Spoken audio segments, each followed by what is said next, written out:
Sepasang sejoli dan temen cowoknya ini naik ke gunung buat piknik, mau foto-foto, tapi temen cowoknya ini kejebur ke lumpur, gak bisa gerak. Tim pemadam akhirnya datang, pasang papan kayu biar lumpurnya gak makin nelen tubuh si teman. Tapi tekanan darahnya naik, napasnya ngos-ngosan. Kalau dipaksa tarik, tubuhnya bisa robek. Dan akhirnya si teman pun minta maaf, mereka sempat bertengkar sebelumnya. Nah, si teman ini juga curhat ke pacarnya si cewek. Ternyata dia udah naksir si cewek sejak dia pindah bareng mereka karena pandemi. Si pacar jadi emosi dong dengar itu. Si cewek malah ngomong hal yang bikin semua orang diam karena ternyata dia juga naksir si temen ini. Akhirnya petugas ambil pipa besi, tancapin ke lumpur, terus rame-rame angkat si temen pelan-pelan dan berhasil. Tapi masalah mereka belum selesai. Abis bebas dari lumpur, mereka harus hadapin masalah yang lebih besar lagi, masalah cinta segitiga. Pria pintar ini kejebak di dunia yang isinya orang-orang bodoh. Nah, karena dia beda sendiri, dia malah ditangkap. Tapi dia dibawa ke istana presiden karena dianggap berhasil jawab pertanyaan 1 tambah 1 berapa dan langsung dijadiin menteri dalam negeri. Presiden senang banget, bilang si pria bisa nyelesain krisis energi, pangan, dan lainnya. Tapi si pria cuma mikirin gimana caranya kabur. Dia akhirnya pura-pura kerja. Tapi pas dia ke ladang, dia ketumpahan cairan. Dicicipin nih, ternyata itu minuman ringan. Ternyata tanaman di sana disiram pakai soda, bukan air. Pantes saja nggak bisa tumbuh. Dia perintahkan buat nyiram pakai air, tapi besoknya warga malah ngamuk. Soalnya hampir semua orang kerja di pabrik minuman dan saham mereka langsung anjlok. Banyak yang kehilangan kerja. Si pria dianggap penyebabnya dan akhirnya dia masuk penjara. Karena manusia makin bodoh, 2 orang pintar ini dijadiin kelinci percobaan. Mereka disuntik, terus disuruh tidur setahun. Tapi sebelum eksperimen kelar, labornya hancur dan mereka ikut terkubur. 500 tahun kemudian, kapsul mereka kebongkar gara-gara longsoran sampah. Si pria kebuang, dia keliling dan kaget lihat dunia sekarang. Orang makin bodoh, rumah sakit aneh, alat medis dipakai ngawur, kumur malah keluar minuman ringan, dan kota udah kayak mau rubuh. Karena manusia makin bodoh, 2 orang pintar, pria dan cewek ini dijadiin kelinci percobaan. Mereka disuntik, terus disuruh tidur setahun. Tapi sebelum eksperimen kelar, labornya hancur dan mereka ikut terkubur. 500 tahun kemudian, kapsul mereka kebongkar gara-gara longsoran sampah. Si pria kebuang ke rumah cowok ini. Terus dia ingat masih ada si cewek, temennya dulu di eksperimen. Dia nanya ke cowok ini, apakah ada mesin waktu biar bisa balik ke masa lalu? Si cowok bilang ada. Dan si pria janji bakal kasih 80 miliar kalau berhasil. Akhirnya mereka ketemu si cewek di jalan, tapi mobil mereka mogok. Belum sempat kabur, polisi udah ngepung dan nyerang mereka. Akhirnya mereka kabur jalan kaki. Karena manusia makin bodoh, 2 orang pintar jadiin kelinci percobaan. Disuntik, disuruh tidur setahun. Tapi labornya hancur, mereka terkubur. 500 tahun kemudian, kapsul mereka kebongkar gara-gara longsoran sampah. Si pria kebuang keliling kota dan kaget dunia udah rusak. Orang-orang makin bodoh, rumah sakit kacau, alat medis dipakai ngawur, kumur malah keluar minuman ringan. Dia kabur, tapi ditangkap polisi gara-gara nggak bayar. Hakim nyuruh datangin pengacara, tapi malah cowok ini yang datang dan justru bantu nuntut dia juga. Akhirnya dia masuk penjara. Tapi pas lihat pintu keluar, dia bilang ke sipir dia harus keluar hari ini. Dan si sipir ini percaya aja, ya karena semua orang udah terlalu bodoh.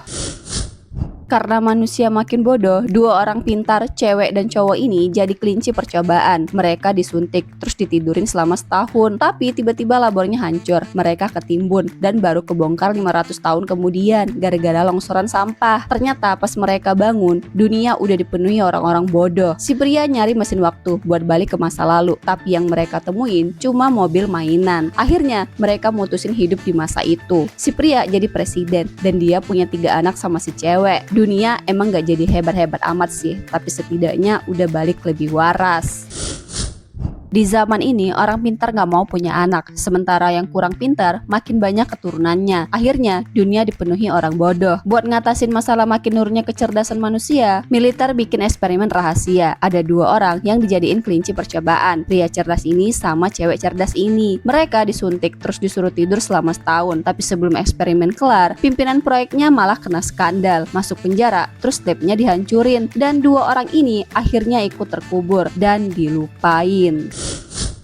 Demi ambil berlian yang dia sembunyiin di ventilasi markas polisi, pria ini nekat nyamar jadi polisi. Di lift, dia disapa polisi beneran. Deg-degan nih, tapi pura-pura kenal aja. Di toilet, dia ketemu maling kabur dan refleks hajar. Aksinya malah bikin dia dikira polisi sungguhan dan malah diajak bantuin nyelesain kasus. Padahal dia masih nyari berlian. Dia pun dapat tugas ke toko yang katanya kemalingan, tapi dia curiga pemilik toko cuma pura-pura. Ternyata benar, barangnya ketemu di truk belakang toko. Selesai itu, dia mampir ke warung, malah ketemu perampok beneran. Karena kenal, dia bantu kabur, tapi perampok itu nyasar ke jalan buntu. Dia terpaksa pura-pura jadi negosiator, janjiin uang biar nurut. Perampok itu nurut. Aksinya malah makin bikin dia disanjung sampai dijadiin pemimpin tim, tapi dia tetap fokus cari berliannya. Baru aja keluar dari penjara, laki-laki ini senyum lebar kayak dapat rezeki nomplok. Padahal yang dia tunggu bukan kebebasan, tapi harta karun. Jadi 2 tahun lalu dia sembunyiin berlian mahal banget di ventilasi gedung. Tapi pas keluar, gedungnya malah udah jadi kantor polisi. Dia cuma bisa garuk kepala, tapi niat ngambil berlian gak pernah berubah. Dia sampai nyamar jadi tukang antar makanan, colong kartu masuk, dan bikin identitas palsu sebagai polisi. Terus dia belajar gerak-gerik polisi dari TV demi bisa masuk lagi ke lantai 3 itu, tempat dia nyimpan berliannya.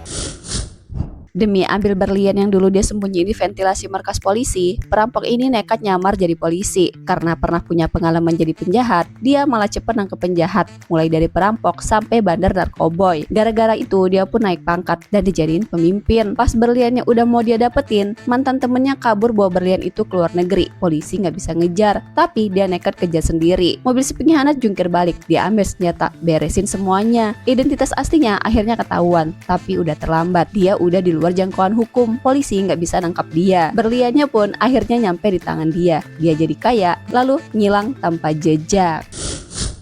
Ada seekor B2 aneh, kalau dia makan apa, yang keluar dari belakangnya juga itu. Makan satu mutiara, nanti keluar lebih banyak mutiara. Mutiara ini bisa ngasih energi luar biasa. Dan di planet tempat dia tinggal, ada seorang putri yang mukanya putih bersih karena tiap hari cuci muka pakai air dari mutiara dia. Dan seluruh isi planet itu hidup dengan tenang. Demi ambil berlian yang dia sembunyiin di ventilasi markas polisi, pria ini nekat nyamar jadi polisi. Di lift, dia disapa polisi beneran. Deg-degan nih, tapi pura-pura kenal aja. Pas lagi mau ngambil berlian, kepala kantor nyuruh dia buat ngebantu kasus penyelundupan barang antik. Dia nggak bisa nolak. Nah, di tempat kejadian, polisi setempat nggak ngasih akses buat pegang barang bukti. Bikin dia jadi kesel. Dia pakai ilmu lama buat ngasih pelajaran ke polisi itu. Dari pengalaman dia yakin ini bukan cuma penyelundupan biasa, tapi ada narkoboy juga. Rekan kerjanya langsung manggil helikopter buat ngasih backup dan mereka ngejar mobil mencurigakan. Beneran ternyata ada narkoboy. Cowok ini pun akhirnya jadi pahlawan di kantor polisi. Tapi yang dia mau bukan itu. Dia cuma mau berliannya.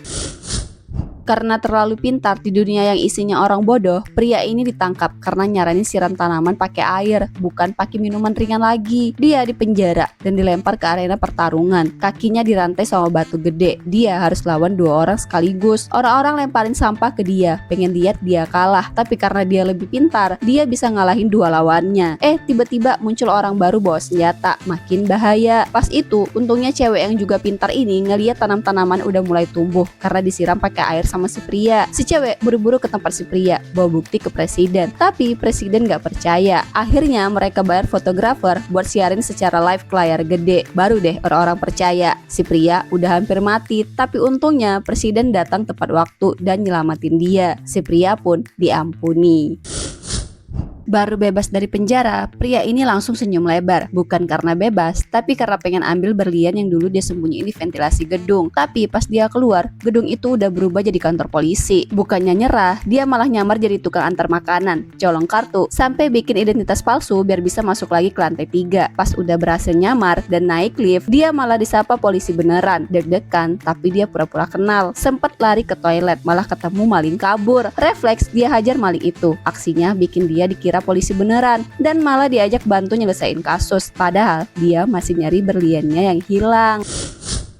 Di masa depan, pemilihan presiden nggak lagi soal janji manis. Para calon dari berbagai bidang harus adu otak. Dan soal pertama yang dikasih bikin semuanya gemetar. Cuman 1 tambah 1 berapa? Kedengarannya remeh, tapi di zaman itu orang pintar nggak mau punya anak. Sementara yang kurang pintar makin banyak keturunannya. Akhirnya dunia dipenuhi orang bodoh. Itu kenapa mereka susah jawab soal tadi. Dan soal ini jadi penentu masa depan. Siapa yang jawab benar bisa jadi harapan terakhir umat manusia. Kotanya diserang virus zombie, pria ini kabur ke pusat kota. Tapi di sana lebih kacau. Dia naik taksi bareng 2 orang lainnya. Dikira aman, ternyata cowok di sebelahnya udah tergigit. Cowok itu berubah dan nyerang. Si pria akhirnya nendang dia keluar. Tapi ternyata sopir juga ikut berubah. Mobil digeber kenceng sampai oleng. Si pria akhirnya nyuruh cewek ini pindah ke belakang dan pasang sabuk. Mobil lapis baja itu pun akhirnya terbalik. Pas mereka sadar, semua di sekitar udah tewas. Dan mereka berdua ternyata selamat.